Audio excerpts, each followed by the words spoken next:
अस्सलाम वालेकुम नाज़रीन, मेरा नाम राना साजिद है। आपको खुश आमदीद कहते हैं। पाकिस्तान में जिस तरह ट्रायल की हम बात करते हैं तो नेल्सन मंडेला क्रिकेट ट्रायल्स मुकम्मल हो गए। 3 रोज़ ये ट्रायल जारी रहे, 10 से 12 जून तक 3 रोज़ा ये सेशन था और उसमें 10,000 से ज़ायद जो हैं बच्चे वो शिरकत की, उन्होंने पार्टिसिपेट किया। और स्पेशली कराची में ये चीज़ें हुई। और जिस तरह हम कराची की बात करें तो अंडर 19 का ये सारा टेन्योर था, जो 19 साल से कम उम्र की एज थी, उन लोगों ने पार्टिसिपेट किया।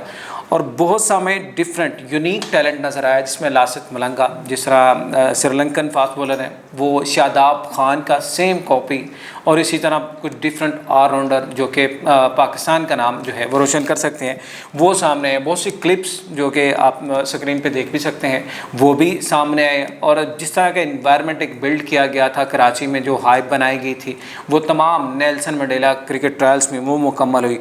अब रिज़ल्ट आ चुका है और 3 रोज़ा ये ट्रायल्स में 10,000 से ज़्यादा जो बच्चों ने शिरकत की, जिसके बाद 80 जो हैं वो प्लेयर जो बच्चे हैं वो शॉर्ट लिस्ट हो चुके हैं। और सबसे पहले तो आप तमाम लोगों को जो कि इसमें सेलेक्ट हुए उनको मुबारकबाद मेरी तरफ से भी। और अब नेक्स्ट प्रोसेस क्या है उसके ऊपर कुछ बात करते हैं। जिस तरह मैंने सबसे पहले आपको बताया था कि ये जितने बच्चे यहाँ पे, क्योंकि ये जनूबी अफ्रीका का, साउथ अफ्रीका का ये टैलेंट हंट प्रोग्राम है, यहाँ से जो भी सिलेक्ट होंगे प्लेयर वो साउथ अफ्रीका में जाएंगे, वहाँ पे जाके अपना क्रिकेट कैरियर उसको जो है वो स्टार्ट करेंगे।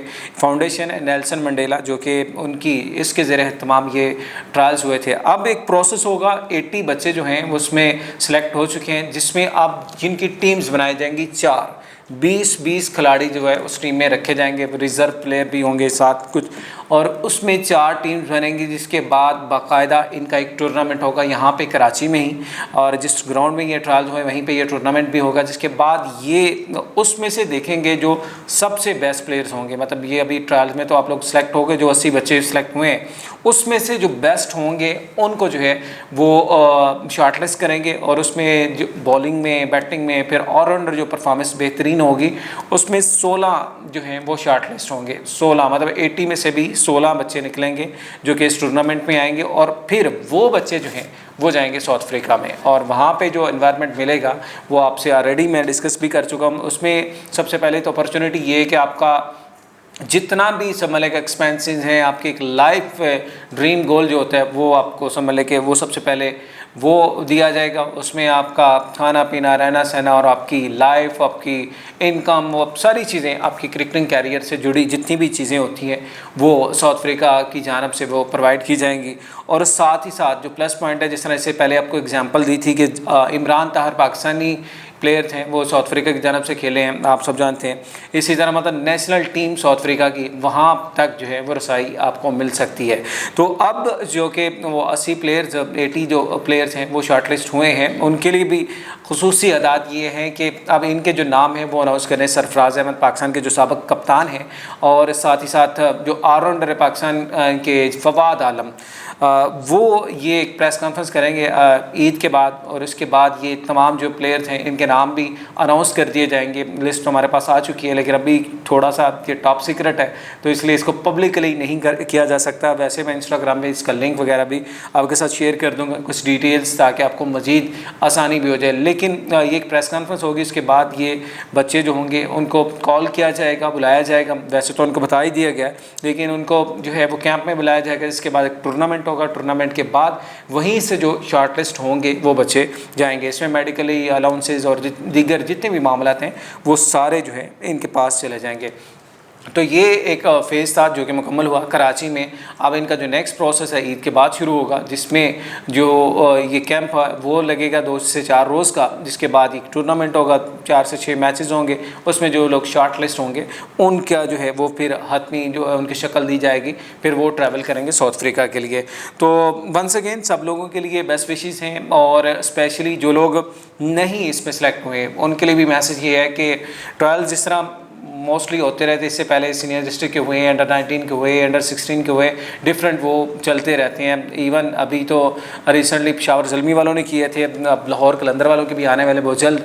मतलब ये प्रोसेस चलता रहता है, उसमें आपने डिसपॉइंट नहीं होना, हिम्मत नहीं हारनी, मायूस नहीं होना, तो प्रोसेस में रहना है। तो इसमें ये नहीं कि इस दफ़ा आप सेलेक्ट नहीं हुए तो फिर आप कहेंगे अब मैं तो कभी सेलेक्ट नहीं हो सकता, तो इसलिए आपने दोबारा कोशिश नहीं करनी, ट्राई लाजमी करते रहना। और आपने ये चीज़ें जो आपने इसमें देखिए आप वीडियो में स्क्रीन पे भी देख भी सकते हैं, अपनी स्क्रीन पे भी ये चीज़ें कि किस तरह से ये प्रोसेस होता है, किस तरह से ये ट्रायल्स लिए जाते हैं, वो भी आपने लाजमी आप समझें कि उसमें अपनी मेमोरी में रखनी है ताकि नेक्स्ट टाइम वो वाली आपने मिस्टेक नहीं करनी।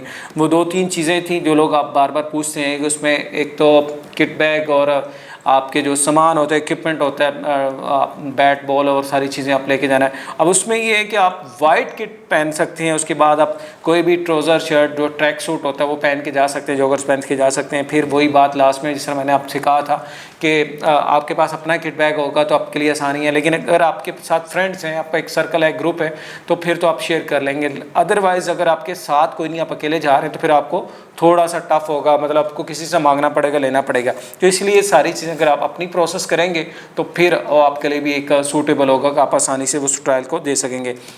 और सबसे लास्ट में जो बेसिक चीज़ है वो ये है कि कॉन्फिडेंस लेवल उसको अपने डाउन नहीं होने देना होता। मेनली जो मेजॉरिटी यही होती है कि जो कोचेज़ होती हैं जो ये ट्रायल कंडक्ट कर रहे होते हैं वो आपका फिर स्टांस भी देखते हैं कि आप किस रिदम से बॉलिंग कर रहे हैं, आप किस रिदम से आप बैटिंग कर रहे हैं, मतलब आपका खड़े होने का स्टाइल क्या, आपका रन अप किया है। तो ये सारी चीज़ें मैटर करती हैं। एक आधी बॉल अगर आपकी राइट लेग भी हो जाती है, अगर एक आधी शॉट आप अच्छी नहीं भी खेल पाते, लेकिन आपकी जो टेक्निक्स होती हैं, आपका खड़े होने का स्टाइल होता है, आप मतलब रनिंग है, वो सारी चीज़ें मैटर करती हैं कि वो वहीं से अगर आपकी एक पिक से भी वो जो है आपकी सिलेक्शन वो हो जाती है। उसमें अगर आपको लाजमी नहीं कि अगर आपने ये 15-20 बॉल्स खेलनी है, 10 2-3-4 ओवर करवाएंगे तो फिर जाके पता लगे ये बॉलर मतलब इस लेवल का है। स्पीड गन भी आपको पता होती हैं, तो वहीं पे स्पीड भी फौरी जो है वो मीटर पे आ जाती है कि किस पेस से ये रफ्तार से ये बॉलर बॉल कर रहा है। और इसी तरह अगर बैटर की बात करें तो बैटर भी जो है अपनी टेक्निक से वो खड़े होने के स्टाइल से ही पता लग जाता है। तो इसलिए लाजमी ये नहीं होता कि जी आपने